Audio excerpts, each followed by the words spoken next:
Good afternoon from lovely Middleton, Idaho, where I'm sitting here and we got sunny skies, and I have a story to tell about the LDS priest and his wife who stole my mom.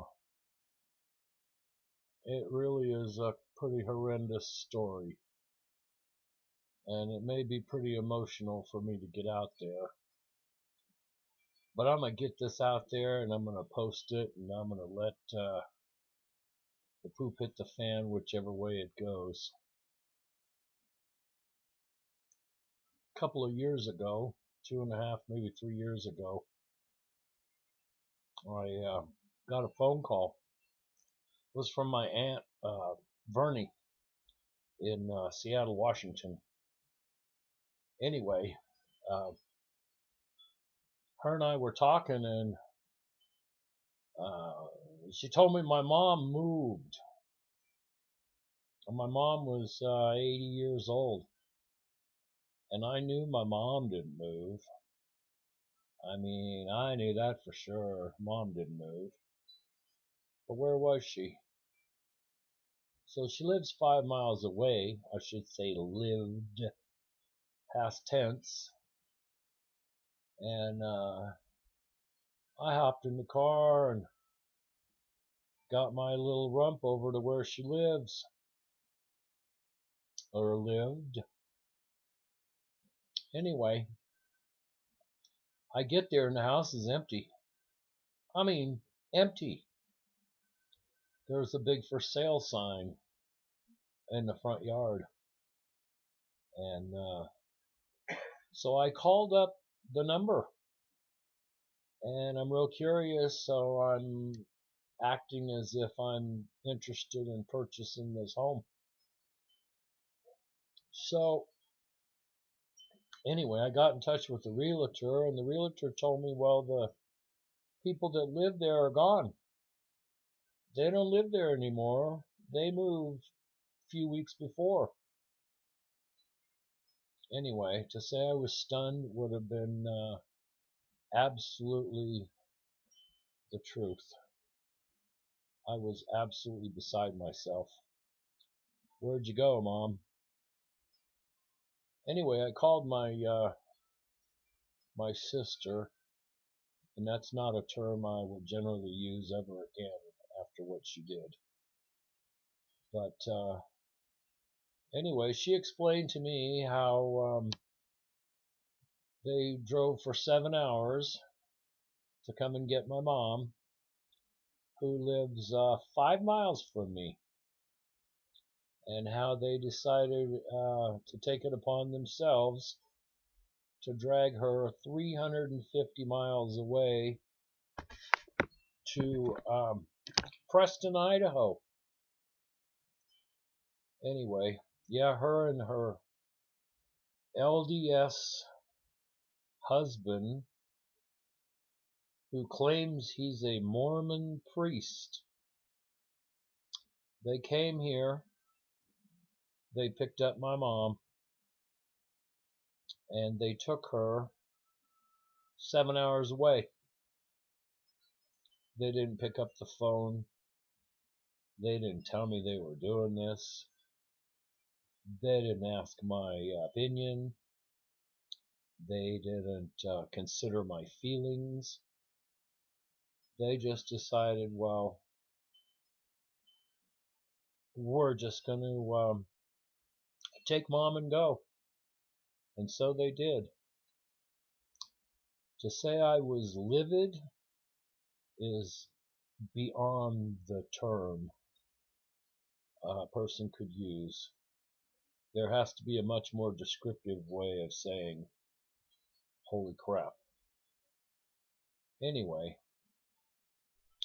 so they took my mom, like I say, 350 miles away, and then they started telling me why they did it and started justifying their actions.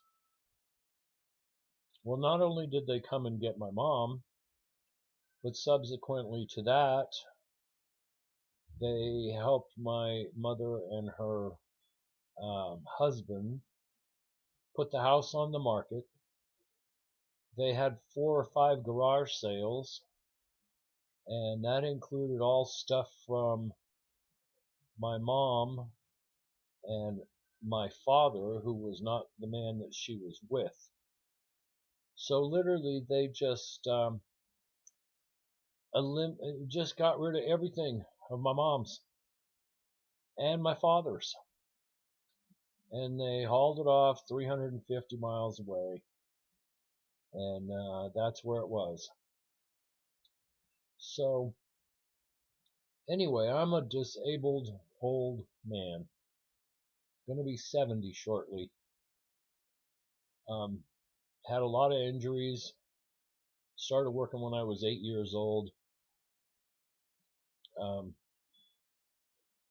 My gosh, I've had a pretty fair life, but I sure didn't expect that my own sister would come and take my mother, not even drive her by the house so I could kiss her goodbye.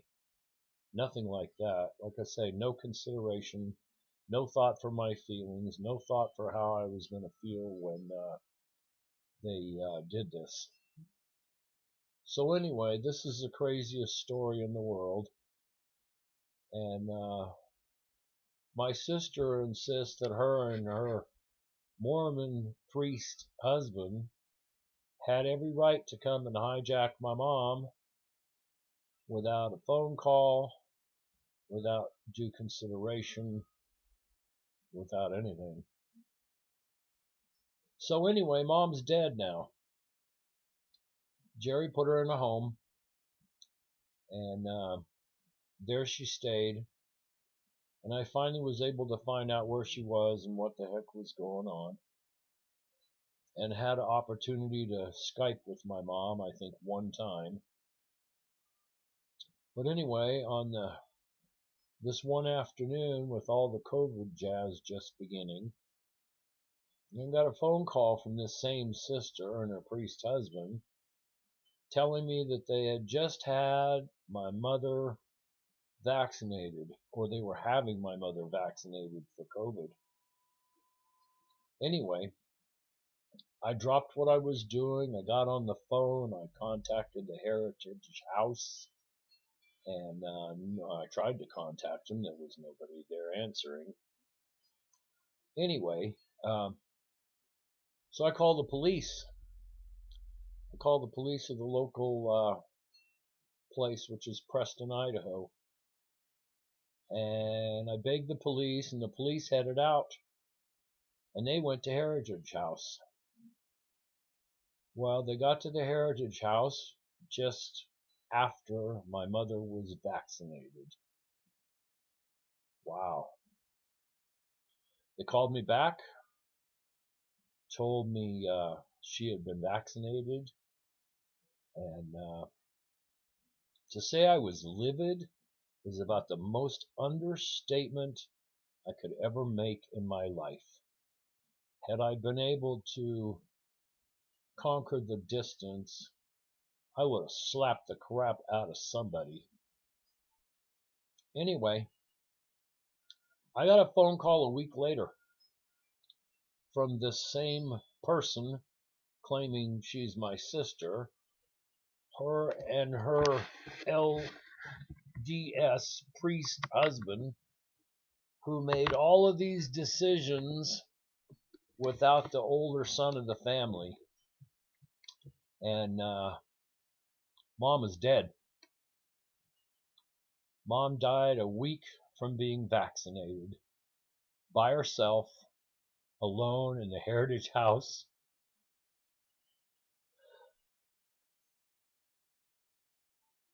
In Preston, Idaho. And when I talked to my sister about it, she made this remark that said, "Oh, well, your mom's old, she's going to die anyway." Well, come to find out, I found out what the true story was. My sister um, and her husband had tickets to go on a cruise, and they sure the hell weren't going to let my mother put a stop to that. So anyway, my mom is dead. Patricia Ree Snyder McKay Buren. She had 3 husbands. Anyway, and my sister's thoughts were, yeah, she's old, she's gonna die anyway. So anyway,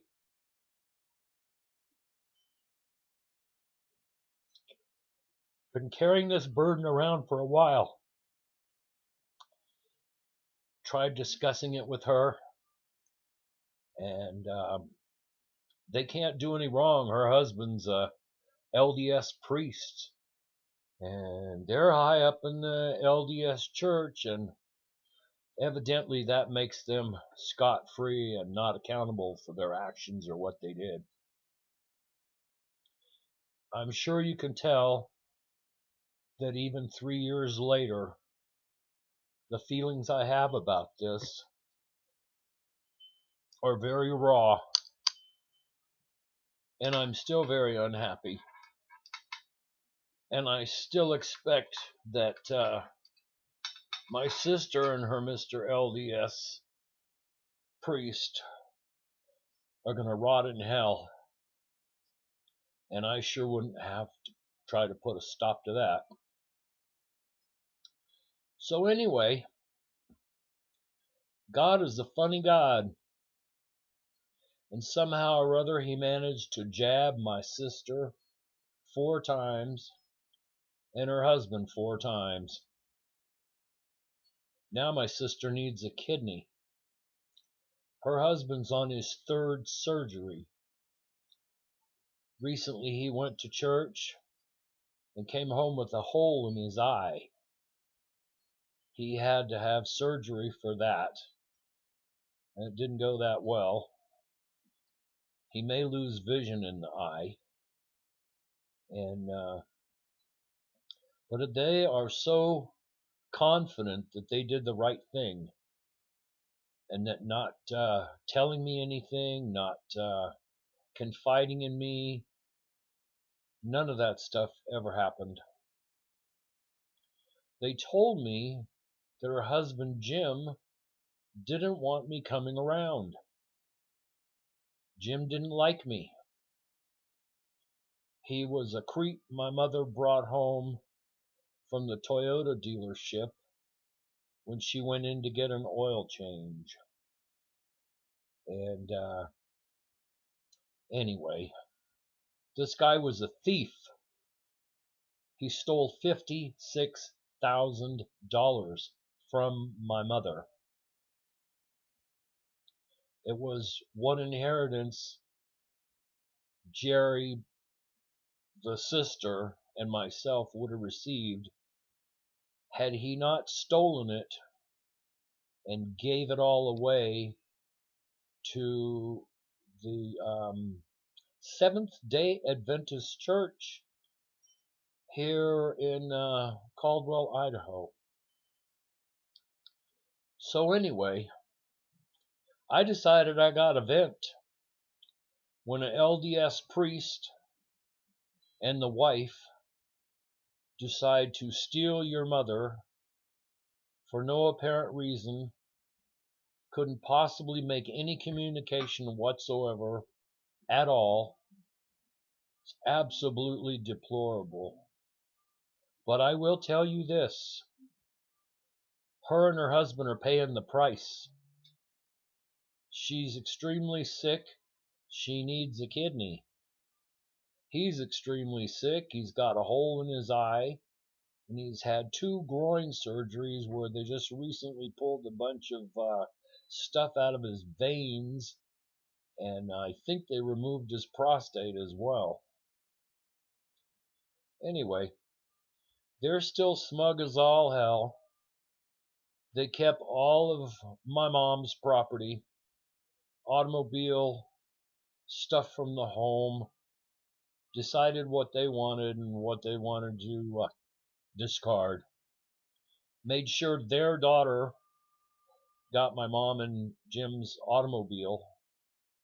And of course, Dennis, the Mr. Priest man, he was complaining because the $2,000 lawnmower that they ended up taking off of my mom's property, he didn't like how it operated.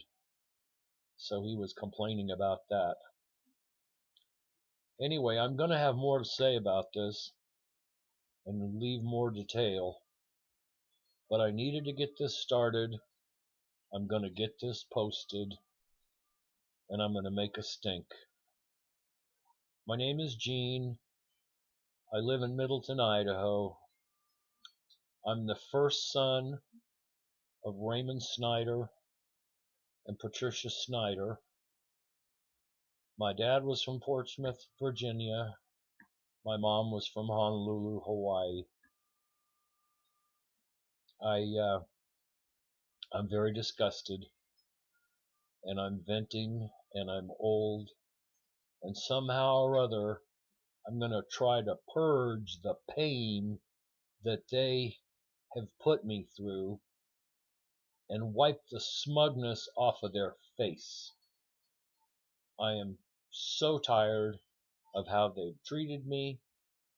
My sister was the only one of the three of us that went to college. She was the preferred one of the three of us children. And anyway, evidently has no remorse, believes she was 100% in the right, couldn't have possibly picked up the phone and said, Gene, your mom's ill, Jim's in the hospital, we're taking your mom 3.5 hours away, would you like for us to come by? Do you want to give your mother a kiss? Anyway, I never saw my mom again. Not at all. I Skyped with her one time, and she was so delusional it was like being there by myself. I hope people that hear this story, I hope they think when they do something. I hope they think that there are consequences for what they do. And dear Jesus, as God is my witness, please help my sister, Jerry Teehee Jensen, and her husband, Dennis Ray Jensen. I hope they pay for the crime of what they did forever.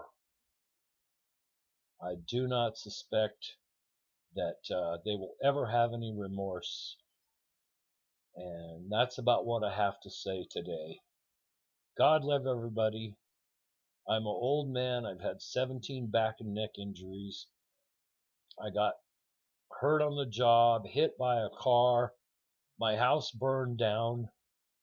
My wife died in a head-on car wreck, followed by my brother who died in a head-on car wreck.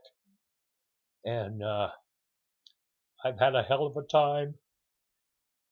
And it's absolutely wonderful to have a sister and a brother-in-law so arrogant and so full of shit and hate that they could not possibly tell me that my mom's leaving. God forgive me, but I'm telling the truth. And may the shit hit the fan.